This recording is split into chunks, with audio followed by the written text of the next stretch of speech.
ان دي ارخص عربيه ذكيه في مصر. الحياه النهارده غصب عننا كده بتاخدنا ناحيه الذكاء، كل حاجه في حياتنا بقت ذكيه، والعربيات كمان بقت ذكيه، بس عشان تشتري عربيه ذكيه انت محتاج تدفع رقم كبير جدا. فتعالى النهارده بقى اعرفك على ارخص عربيه ذكيه في مصر. بجرب البايك الاكس 55 بقالي فتره، ودي تعتبر ارخص عربيه ذكيه في مصر، انا العبد لله اللي اطلق عليها اللقب ده. العربيه دي فين بقى بالظبط؟ ايه موقعها من الاعراب؟ تعالى اقول لك. العربيه دي اطول من كيا سبورتاج، واعرض من كيا سبورتاج، وبتطلع قوة وأداء أقوى من كيا سبورتاج، وأرخص من كيا سبورتاج بمليون جنيه مرة واحدة. وطبعا احنا مش بنقلل من السبورتاج في حاجه، ده السبورتاج دي يعني عمود من عواميد السوق المصري، احنا بس بوضح لك العربيه دي واقفه فين بالظبط. العربيه دي شغاله بموتور 1500 سي سي تربو، الموتور ده بيطلع 185 حصان و305 نيوتن متر. الموتور متوصل على نقل حركه دول كلاتش 7 سرعات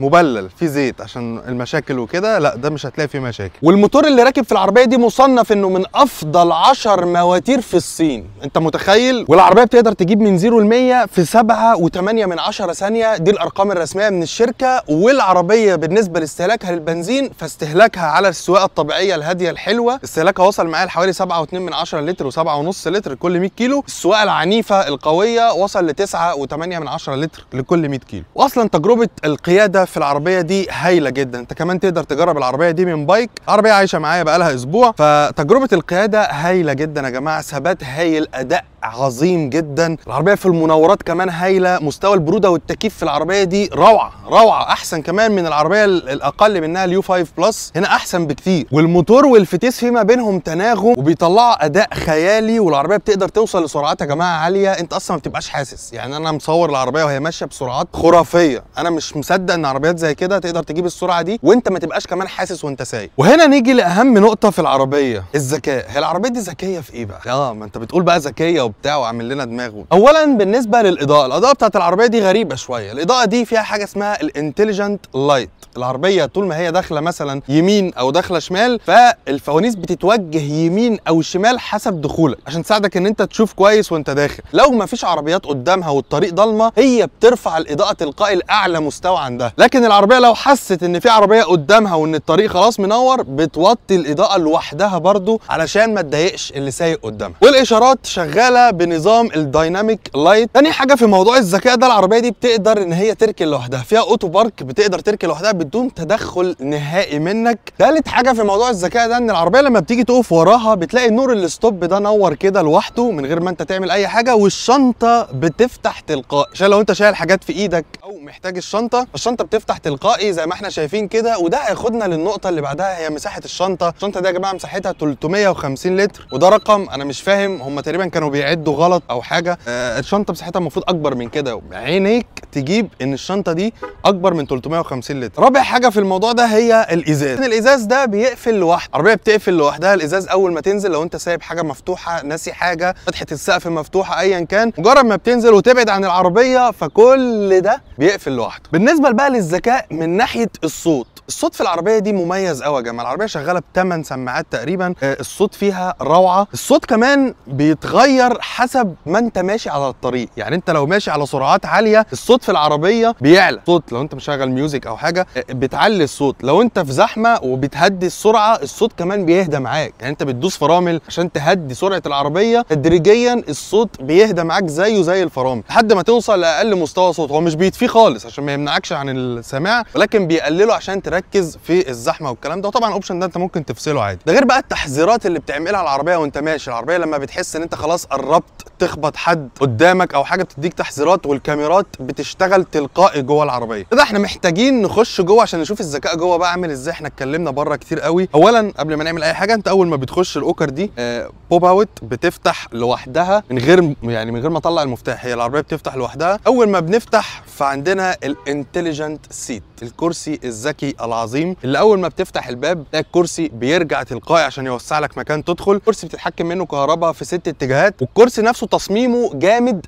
قوي. يعني الكراسي في العربيه دي في حته تانية خالص، وبيحتضنك كده وبيراعيك كده، تحس ان انت فاهم حد ايه واخد باله منك. تعالى بقى اتفضل معانا، منورنا والله منورنا. بمناسبه الكلام عن الكرسي، قبل ما ننسى، الكراسي دي فيها تبريد وتسخين يا جماعه، فيها الاثنين، فهو كراسي فاهم باكج كده في الكرسي لوحده حوار يعني. طيب خلينا نتكلم عن الشاشات. الشاشه اللي قدامنا دي هي شاشه 10 بوصه، شاشه تاتش 10 بوصه، والاعدادات دي برده نفس الكلام 10 بوصه، بس الشاشه دي مختلفه عن اي شاشه ثانيه انت ممكن تشوفها في الفئه دي. الشاشه دي يا جماعه اللي عامل السيستم بتاعها هي شركه هواوي بتاعت الموبايلات، هي اللي عامله السيستم كامل للشاشات اللي قدامنا دي. وعشان نكمل منظومه الذكاء، فالعربيه فيها مثبت سرعه ذكي، يقدر يشوف العربيه اللي قدامك ماشيه ازاي ويحافظ على السرعه زي العربيه اللي قدامه بالظبط. وعموما العربيه طول ما هي ماشيه في الشارع، طول ما هي شايفه الاجسام اللي قدامها وشايفه العربيات والموتوسيكلات وشايفه حاجات غريبه كده، هي بتحددها قدامك كمان على الشاشه، وبتقدر كمان تحافظ على المسار، بتقدر تحافظ على الحاره المريه وترجعك ليها بنفسها، هي اللي بترجعك. والعربيه فيها بلايند سبوت كمان، وفيها رادار امامي، وفيها اكتيف سيفتي بريك. العربيه لو حست بخطر مفاجئ قدامها، العربيه بتفرمل لوحدها. يعني العربيه دي من الاخر، انت لو داخل تعمل حادثه وانت قاصد ان انت تخبطها، مش هتعرف تخبطها. والجميل بقى في الموضوع ان هي بتبقى دايما مراقبه تركيزك. انت لو فقدت التركيز،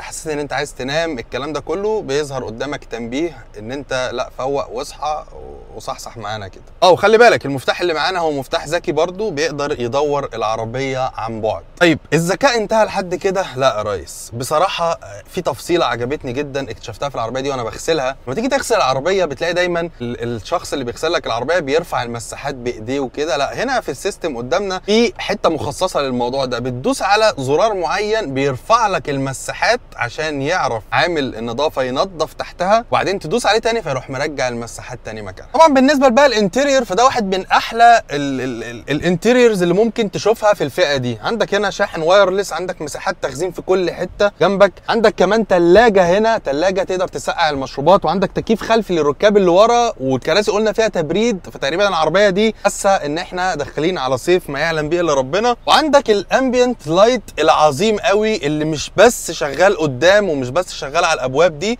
الامبيانت لايت شغال على الابواب اللي ورا كمان. اقدر اقول لك العربيه دي بالليل بتبقى عامله ازاي من جوه. وخلي بالك الابل كار بلاي والاندرويد اوتو قرب قوي، خلاص قرب قوي. ده عايز اقول لك ان المرايه الوسطيه اللي هنا دي فريمليس، ما فيهاش فريم، يعني انت المرايه منك ليها كده على طول مباشره يعني. طيب تعالى بقى ننزل ونشوف مساحات العربيه دي عامله ازاي. انا دلوقتي العربيه معايا بقى لها اسبوع، اول مره هقعد فيها من ورا قدامكم دلوقتي، لان انا ما بركبش ورا عموما. ايه ده؟ تصدق العربيه طلعت واسعه؟ بص كده معايا، بص الكرسي ده راجع عموما على الاخر، بص رجلي وبص الكرسي، بص المنظر العام جميل تحفه. وبص الهيد روم، بص راسي طبعا انا طويل انتوا عارفين، مفيش خلاص يعني، بص ما بتخبطش في السقف ولا حاجه.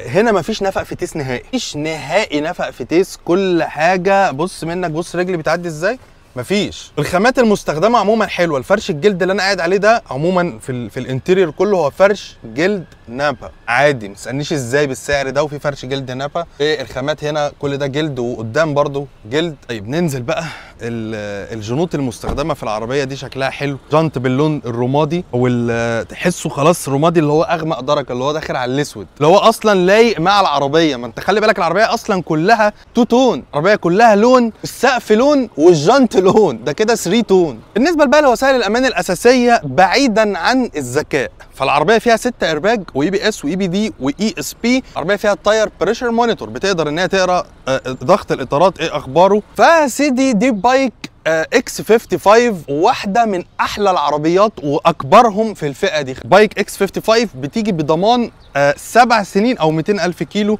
من الكان اوتو، وانت تقدر تجرب العربيه دي وتقدر تكلمهم وتجرب العربيه زي ما انا جربتها. فانا اتبسطت من البايك الاكس 55، وانت كمان اكيد اتبسطت معايا في الفيديو ده. العربيه دي النهارده سعرها بيبدا من 1,195,000 بعد ما حصل تخفيض على سعرها، فدي تصنف النهارده وانا بتكلم كده ان دي ارخص عربيه ذكيه في مصر. متنسوش بقى تعملوا لي فولو وتكتب لي في الكومنتات انت محتاج عربيه ايه تاني نتكلم عنها. وكان معاكم محمد الباشا، سلام.